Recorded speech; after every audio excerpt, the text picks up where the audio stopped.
Good morning, DXN. My name is Ananda Masli, Bagalkot, Karnataka State. My mobile number is 9242494770. WhatsApp number is 9900913869. Gilli ಅಂತಹ ಮಗ, ಅಳಿಯ, ಅಣ್ಣ, ತಮ್ಮ ಅಥವಾ ಜೀವನ ಸಂಗಾತಿ ಇರಬಾರದ ಅಂತ ಅಂದುಕೊಳ್ಳುವವರ ಸಂಖ್ಯೆ ಈಗ ಕರ್ನಾಟಕದಲ್ಲಿ ಅಧಿಕವಾಗಿ ಕಂಡು ಬರ್ತಾ ಇದೆ. ಜನಗಳಿಗೆ ಏನ್ ಅನ್ನಿಸ್ತಾ ಇದೆಯಪ್ಪ ಅಂತಂದ್ರ, ನಮಗೂ ಇಂಥ ಒಬ್ಬ ಮಗ ಇದ್ರೆ ಹೆಂಗಿತ್ತು, ಒಳ್ಳೆಯ ವ್ಯಕ್ತಿತ್ವದ ಮಗ ಯಾರಿಗೆ ಬೇಡ ಹೇಳಿ. ಆ ನಂತರ ಇಂಥ ಒಬ್ಬ ಅಳಿಯ ಇರಬೇಕಾಗಿತ್ತು ಅಂತ ಅಂದುಕೊಳ್ಳುವವರ ಸಂಖ್ಯೆ ಕೂಡ ಇದೆ ಇವತ್ತಿನ ದಿವಸ.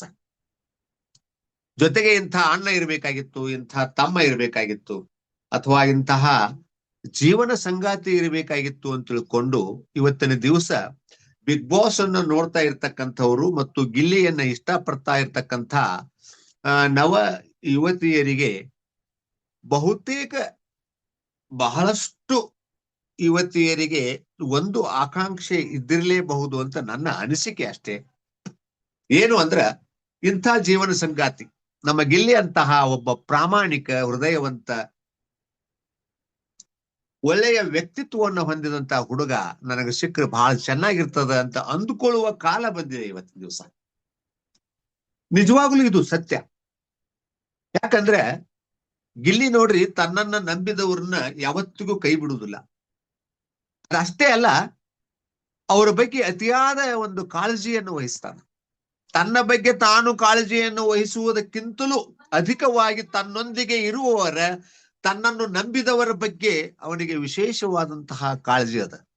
ಅದು ಬಿಗ್ ಬಾಸ್ನೊಳಗೆ ಕಳೆದ ಸುಮಾರು 4-5 ದಿನಗಳಿಂದ ಸ್ಪಷ್ಟವಾಗಿ ಕಂಡು ಬರ್ತಾ ಇದೆ. ಸದಾ ಸದಾ ಸದಾ ಯಾವಾಗಲೂ ಹುಡುಗಾಟಿಕೆಯಲ್ಲಿಯೇ ತನ್ನ ಜೀವನವನ್ನು ಕಳೀತಾ ಇರ್ತಕ್ಕಂತಹ ಒಬ್ಬ ಅದ್ಭುತ ಕಲಾವಿದ. ಇವನಷ್ಟು 24/7 ಹಾಸ್ಯವನ್ನ ಮಾಡ್ತಕ್ಕಂತಹ, ಪ್ರತಿಯೊಂದರಲ್ಲೂ ಹಾಸ್ಯವನ್ನು ಹುಡುಕತಕ್ಕಂತಹ ವ್ಯಕ್ತಿ ಸಿಗುವುದು ಬಹಳ ವಿರಳ. ನಮ್ಮ ಕರ್ನಾಟಕದಲ್ಲಿ ಬೆರಳೆಣಿಕೆಯಷ್ಟು ಜನ ಮಾತ್ರ ಸಿಗಬಹುದೇನೋ ಅಂತ ನನಗನ್ನಿಸ್ತದೆ. ಯಾರಿಗೆ ಇಷ್ಟ ಆಗಲ್ಲ ಹೇಳಿ ಈ ಹುಡುಗ? 29 ವಯಸ್ಸಿನ ಈ ಹುಡುಗ ಯಾರಿಗೆ ಇಷ್ಟ ಆಗಲ್ಲ ಹೇಳಿ? ಮನೆ ಮಾತಾಗಿ ಬಿಟ್ಟಿದ್ದಾನೆ ಇವತ್ತಿನ ದಿವಸ. ಇದ್ರಿಗಿಂತ ಒಬ್ಬ ಜೀವನ ಸಂಗಾತಿ ನನಗಿರಬೇಕು, ಇದ್ರಿಗಿಂತ ಒಬ್ಬ ಮಗ ನಮಗಿರಬೇಕು, ಇದ್ರಿಗಿಂತ ಒಬ್ಬ ಅಳಿಯ ನಮಗಿರಬೇಕು, ನಮಗಿಂತ ಒಬ್ಬ ಅಣ್ಣ ಅಥವಾ ತಮ್ಮ ಇರಬೇಕು ಅನ್ನುವಂಥ ಅಪೇಕ್ಷೆ ಜನರಲ್ಲಿ ಅಧಿಕವಾಗ್ತಾ ಇದೆ. ಬಿಗ್ ಬಾಸ್ ಮುಗಿತಾ ಬಂದಂಗ ನಮ್ಮ ಗಿಲ್ಲಿಯವರ ವ್ಯಕ್ತಿತ್ವ ವಿಕಸನ ಆಗ್ತಾ ಇದೆ. ಕರ್ನಾಟಕ ತುಂಬಾ ಅಷ್ಟೇ ಅಲ್ಲ, ಹೊರ ದೇಶಗಳಲ್ಲಿರ್ತಕ್ಕಂತಹ ಕನ್ನಡಿಗರು ಕೂಡ ನಮ್ಮ ಗಿಲ್ಲಿಯವರನ್ನ ಇಷ್ಟಪಡ್ತಾ ಇದ್ದಾರೆ. ಆ ಬೇರೆಯವರಿಗೆ ಆಕರ್ಷಣೆಯನ್ನ ಉಂಟು ಮಾಡ್ತಕ್ಕಂತಹ ಎಲ್ಲಾ ಕಲೆ, ಸಾಹಿತ್ಯ, ಮಾತಿನ ಚಾತುರ್ಯತೆ, ತತ್ಕ್ಷಣ ನಿಂತಲ್ಲಿಯೇ ಕವನವನ್ನು ಕಟ್ಟುವುದು, ನಿಂತಲ್ಲಿಯೇ ತನ್ನ ಡೈಲಾಗುಗಳನ್ನು ಹೇಳುವುದು, ಎಂಥ ಅದ್ಭುತವಾದಂತಹ ವ್ಯಕ್ತಿ ಅಂತಂದ್ರೆ ವರ್ಣಿಸ್ಲಿಕ್ಕೆ ಪದಗಳೇ ಇಲ್ಲ ಅಂತಂದ್ರೂ ಕೂಡ ಅಡ್ಡೇ ಇಲ್ಲ. ಒಂದು ಈ ವಾರದ ಸಂತೋಷ ಏನು ಅಂತ ಕೇಳಿದ್ರೆ, ನಮ್ಮ ಗಿಲ್ಲಿ ನಟ ಅವರು ಯಾವುದೇ ಸಮಸ್ಯೆಯನ್ನು ಮೈ ಮೇಲೆ ಎಳ್ಕೊಂಡಿಲ್ಲ. ನಮಗದು ಖುಷಿ ಕೊಡ್ತದೆ. ಬಹುತೇಕ ಇವತ್ತ ಶನಿವಾರ ದಿವಸ ನಮ್ಮ ಕಿಚ್ಚನ ಪಂಚಾಯಿತಿ ಒಳಗ ಗಿಲ್ಲಿ ಅವರಿಗೆ ಯಾವುದೇ ಬೈಗುಳ ಅಥವಾ ಅವರಿಗೆ ಯಾವುದೇ ಒಂದು ವಾರ್ನಿಂಗ್ ಬರುದಿಲ್ಲ ಅಂತ ನಾನು ಅಂದ್ಕೋತೀನಿ. ಅಷ್ಟು ಅದ್ಭುತವಾಗಿ ಈ ವಾರವನ್ನ ಅವರು ಕಳೆದಿದ್ದಾರೆ. ನಿಜವಾಗ್ಲೂ ಅವರು ತಮ್ಮ ವ್ಯಕ್ತಿತ್ವ ಏನು ಅನ್ನೋದನ್ನ ಹೊರೆಹಚ್ಚಿ ಕರ್ನಾಟಕದ ಜನರಿಗೆ ತೋರಿಸಿದ್ದಾರೆ.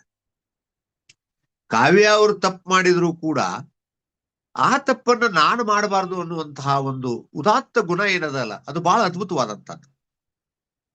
ಕೊಟ್ಟಂತಹ ಟಾಸ್ಕ್ ಇನ್ನೂ ರಿವೀಲ್ ಆಗಿರುವುದಿಲ್ಲ, ಅದನ್ನ ಬಹಿರಂಗ ಪಡಿಸಿರುವುದಿಲ್ಲ. ಆ ಸಂದರ್ಭದಲ್ಲಿ ಪ್ರತಿಯೊಬ್ಬರು ಇಬ್ಬಿಬ್ಬರನ್ನ ಈ ಮನೆಯೊಳಗಿರ್ತಕ್ಕಂತಹ ನಿಜವಾದ ವಿಲನ್ಗಳನ್ನ ಆರಿಸಿ ಅವ್ರ ಕೊರಳೊಳಗ ಮೆಣಸಿನಕಾಯಿ ಹಾರವನ್ನ ಹಾಕಬೇಕು ಅನ್ನುವಂತ ಸಂದರ್ಭ ಬಂದಾಗೂ ಕೂಡ ನಮ್ಮ ಕಾವ್ಯ ಅವರಿಗೆ ಗಿಲ್ಲಿ ಅವ್ರನ್ನ ಇಷ್ಟೆಲ್ಲ ಅರ್ಥ ಮಾಡ್ಕೊಂಡಿದ್ರು ಕೂಡ ಬಹುತೇಕ ಅವನಿಗೆ ಟಾಸ್ಕ್ ಕೊಟ್ಟಿರ್ಬೋದು ಅನ್ನೋ ಅನುಮಾನ ಕೂಡ ಅವರಿಗೆ ಬಂದಿತ್ತು. ಆದ್ರೆ ಅದು ಸ್ಪಷ್ಟವಾಗಿರ್ಲಿಲ್ಲ. ಆದ್ರೆ ಅವರು ರಕ್ಷಿತಾ ಅವರಿಗೆ ಈ ಮನೆಯ ವಿಲನ್ ಅಂತ ಹಾರ ಹಾಕ್ತಾರ, ಜೊತೆಗೆ ಗಿಲ್ಲಿ ಅವರಿಗೂ ಕೂಡ ಆ ಹಾರವನ್ನ ಹಾಕ್ತಾರ. ಈ ಸಂದರ್ಭದಲ್ಲಿ ಗಿಲ್ಲಿ ಅವರು ಬಹಳ ಮುಖ ಸಪ್ಪಗೆ ಮಾಡಿರ್ತಾರ. ನಿಜವಾಗ್ಲೂ ಅವರು ಅಪರಾಧಿಗಳಾಗಿರುವುದಿಲ್ಲ, ಆದ್ರೆ ಕಾವ್ಯನ ದೃಷ್ಟಿಯೊಳಗ ಅವರು ಅಪರಾಧಿಗಳಾಗಿ ಕಾಣಿಸ್ತಾ ಇರ್ತಾರ. ಅದಕ್ಕೋಸ್ಕರ ಆಕೆ ಹಾಕ್ತಾ ಇರ್ಲಿ ಬಿಡು ಅಂತ ತಿಳ್ಕೊಂಡು ಹಾಕಿಸ್ಕೊತಾರ. ನೀನು ಏನಾದ್ರೂ ವಿವರಣೆ ಕೊಡುವಂತ ಕಾವ್ಯ ಕೇಳಿದಾಗ ಏನು ವಿವರಣೆ ಇಲ್ಲ, ನಾನು ವಿಲನ್ ಅಂತ ಒಂದೇ ಮಾತಿಗೆ ಒಪ್ಕೊಂಡ್ಬಿಡ್ತಾರ. ಇಲ್ಲ ನೀನ್ ಏನಾದ್ರೂ ಹೇಳು ಅಂದ್ರೆ ಈ ಹೇಳು ಸಂದರ್ಭ ಇದಲ್ಲ, ಸಂದರ್ಭ ಬಂದಾಗ ನಾನು ಹೇಳ್ತೀನಿ ಅಂತ ಹೇಳ್ತಾರ. ಅವಾಗಲ್ಲೇ ಕೂತಂತಹ ಸ್ಪಂದನ ಸೀಕ್ರೆಟ್ ಟಾಸ್ಕ್ ಕೊಟ್ಟಿರಬಹುದು ಬಿಗ್ ಬಾಸ್ ಗಿಲ್ಲಿಗೆ ಅಂತ ತಿಳ್ಕೊಂಡು ಕೂಗ್ತಾಳೆ. ಸುಮ್ ಕೂಡ ಅಂತ ಹೇಳ್ತಾರ ಗಿಲ್ಲಿ ಅವರು. ಇಲ್ಲಿ ರಕ್ಷಿತೆ ಅವರಿಗೆ ಮತ್ತು ಗಿಲ್ಲಿ ಅವರಿಗೆ ಯಾಕೆ ಕಾವ್ಯ ಅವರು ಹಾಕಿರ್ಬೋದು ಅಂತ ನಾವು ಕಾವ್ಯ ಅವರ ಮನಸ್ಸನ್ನ ಒಂದ್ ಸ್ವಲ್ಪ ಓದುತ್ತಾ ಹೋದ್ವಿ ಅಂದ್ರೆ, ರೀಡ್ ಮಾಡ್ತಾ ಹೋದ್ವಿ ಅಂದ್ರೆ, ಎಲ್ಲೋ ಒಂದು ಕಡೆಗೆ ರಕ್ಷಿತಾ ಕೂಡ ಗಿಲ್ಲಿಯನ್ನ ಒಳಗಿಂದೊಳಗೆ ಇಷ್ಟಪಡ್ತಾ ಇದ್ದಾಳೆ ಅನ್ನುವಂತಹ ಅನುಮಾನ ಕಾವ್ಯ ಅವರಿಗೆ ಬಂದಿದೆ. ಜೊತೆಗೆ ಸ್ಪಂದನ ಅವರಿಗೂ ಕೂಡ ಬಂದಿದೆ. ಸ್ಪಂದನ ಮತ್ತು ಕಾವ್ಯ ಇಬ್ಬರು ಸೇರ್ಕೊಂಡು ರಕ್ಷಿತಾರ ಬಗ್ಗೆ ಒಂದಷ್ಟು ಅಸಮಾಧಾನದ ಮಾತುಗಳನ್ನ ಆಡ್ತಾ ಇದ್ದಾರೆ. ಕಾರಣ ಏನು ಅಂತ ಕೇಳಿದ್ರೆ, ರಕ್ಷಿತಾ ಬಹುತೇಕ ಗಿಲ್ಲಿಯನ್ನ ಇಷ್ಟಪಡ್ತಾ ಇದ್ದಾಳೆ, ಒಳಗಿಂದೊಳಗೆ ಪ್ರೀತಿ ಮಾಡ್ತಾ ಇದ್ದಾಳೆ ಅನ್ನುವಂಥ ಅನುಮಾನ ಅವರಿಬ್ಬರಿಗಿದೆ. ಆ ಅನುಮಾನಕ್ಕೆ ತಕ್ಕ ಹಾಗೆ ರಕ್ಷಿತಾ ಕೂಡ 1-2-3 ಸಾರಿ ಈ ರೀತಿಯ ಸಣ್ಣ ಪುಟ್ಟ ಸೂಕ್ಷ್ಮವಾದ ವರ್ತನೆಗಳನ್ನ ಮಾಡಿದಾಳೆ. ಒಂದ್ಸಾರಿ ಪ್ರಥಮ ಬಾರಿಗೆ ಗಿಲ್ಲಿ ಅವರು ಜೈಲಿಗೆ ಹೋದಾಗ ಅಲ್ಲಿ ಗಿಲ್ಲಿ ಅವರ ಒಳಗಡೆ ಇರ್ತಾರೆ ಜೈಲಿನಾಗ, ಹೊರಗಡೆ ರಕ್ಷಿತಾ ಹಾಗೂ ಅಶ್ವಿನಿ ಗೌಡ ಅವರು ಕೂತಿರ್ತಾರೆ ಹೊರಗಡೆ. ಆವಾಗ ಅಶ್ವಿನಿ ಗೌಡ ಅವರು ಗಿಲ್ಲಿ ಅವ್ರಿಗೆ ಹೇಳ್ತಾರ, ನೀನಪ್ಪ ಬಹಳ ಮಾತಾಡ್ತೀಯಪ್ಪ ನೀನು ಅಂತ ತಿಳ್ಕೊಂಡು. ಅವಾಗ ಗಿಲ್ಲಿ ಹೇಳ್ತಾನ, ಬಹಳ ಮಾತಾಡುವವರ ಮನಸ್ಸಿನಲ್ಲಿ ಕಲ್ಮಶ ಇರುವುದಿಲ್ಲ ಅಂತ ಹೇಳ್ತಾನ. ಬಹಳ ಮಾತಾಡುವವರು ನೀನು ತುಂಬಾ ಅತಿಯಾಗಿ ಮಾತಾಡ್ತೀಯಪ್ಪ ಅಂತ ಹೇಳಿ ಅಲ್ಲೇ ಕೂತಂತ ರಕ್ಷಿತಾ ಅವರಿಗೆ ಅಶ್ವಿನಿ ಮೇಡಮ್ ಅವ್ರು ಕೇಳ್ತಾರ, ರಕ್ಷಿತಾ ಇಂಥ ಗಂಡ ಸಿಕ್ಕ್ರೆ ನೀನ್ ಏನ್ ಮಾಡ್ತೀಯಾ ಅಂತ. ಅವಾಗ ರಕ್ಷಿತಾ ಅವರು ಸ್ಪಷ್ಟವಾಗಿ, ಸರಳವಾಗಿ, ನೇರವಾಗಿ ತಕ್ಷಣ ಉತ್ತರ ಕೊಡ್ತಾರ, ನನಗೆ ಪರವಾಗಿಲ್ಲ. ಆಮೇಲೆ ಇದೇ ರೀತಿ ಬೇರೆ ಬೇರೆ ಸನ್ನಿವೇಶಗಳಲ್ಲಿ ಅವ್ರಿಗೊಂದ್ಸಾರಿ ಪಾಪ ಏನು ತಿಂದಿರುದಿಲ್ಲ, ರಾತ್ರಿ ಸ್ಪೆಷಲ್ ಆಗಿ ಒಂದಷ್ಟು ತಿಂಡಿಯನ್ನ ಮಾಡಿ ನಮ್ಮ ಗಿಲ್ಲಿ ಅವರಿಗೆ ತಿನ್ಲಿಕ್ಕೆ ಕೊಡ್ತಾಳ ರಕ್ಷಿತಾ. ಅಲ್ಲ, ಅವಳು ತಂಗಿಯಾಗಿ ಕೂಡ ಆ ಕೆಲಸ ಮಾಡಬಹುದು, ಆ ಮಾತು ಬೇರೆ.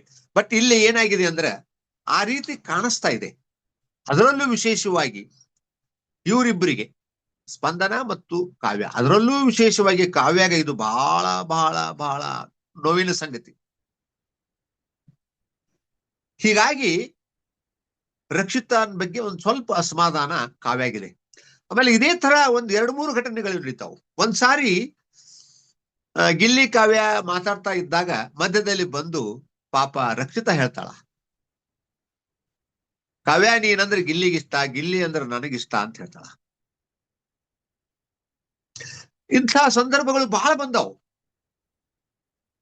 ಗಿಲ್ಲಿ ಕೂಡ ಅವಳನ್ನ ತನ್ನ ತಂಗಿ ಅಂತ ತಿಳ್ಕೊಂಡು ಪಾಪ ಪ್ರೀತಿ ಮಾಡ್ತಾನ.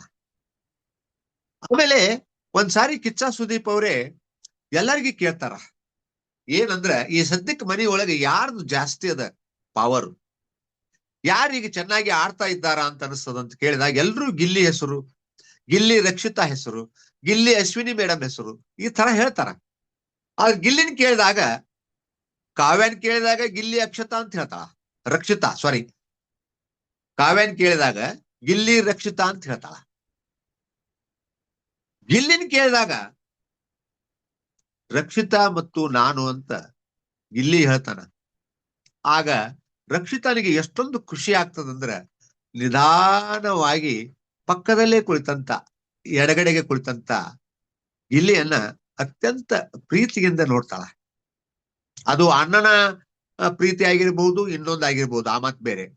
ಬಟ್ ಇಲ್ಲಿ ಸ್ಪಷ್ಟವಾಗಿ ಕಂಡು ಬರ್ತಾ ಇರೋದು ಏನಂದ್ರೆ, ಒಂದ್ಸಾರಿ ಇತ್ತೀಚೆಗೆ ನಿನ್ನೆ ಅಥವಾ ಮೊನ್ನೆ ಕಾಣಿಸುತ್ತ ಕಾವ್ಯ ಅವರು